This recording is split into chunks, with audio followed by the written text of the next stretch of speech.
حکومت اور عمران کے درمیان مذاکرات جلد، اسلام آباد مارچ کا اعلان کیوں نہیں ہوا؟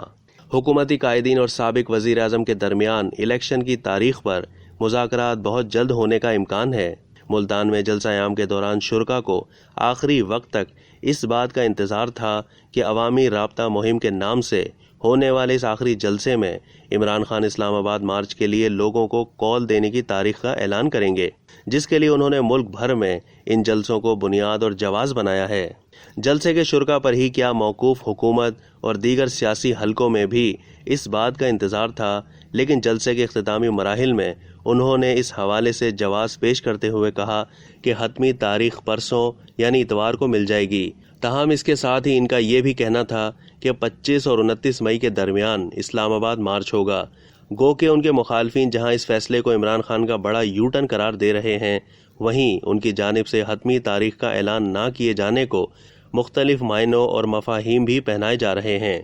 کہا جا رہا ہے کہ عمران خان نے اپنی حکمت عملی کے تحت فیصلہ سازوں پر جلسوں کا دباؤ ڈال کر مطلوبہ مقاصد اسلام آباد مارچ سے پہلے ہی حاصل کر لیے ہیں، اور اب وہ فیصلہ سازوں کی ایما پر کیے جانے والے مذاکرات میں بارگیننگ کی مضبوط پوزیشن میں ہوں گے، جو ایک مروجہ طریقہ کار ہے کہ طاقت کا مظاہرہ کرنے کے بعد مذاکرات میں مطالبات تسلیم کرانے میں آسانی ہوتی ہے۔ اگر اس سچی افواہ کو مفروضہ قرار دے کر کہ اسٹیبلشمنٹ کی جانب سے عمران خان کو پیغام دیا گیا تھا کہ اسلام آباد مارچ کے لیے حتمی تاریخ کا اعلان نہ کیا جائے۔ اب تک کے لیے اتنا ہی۔ مزید معلومات کے لیے ڈیلی جنگ کے یوٹیوب چینل کو سبسکرائب کرنا نہ بھولیے اور فیس بک کے پیج کو بھی لائک کرنا نہ بھولیے۔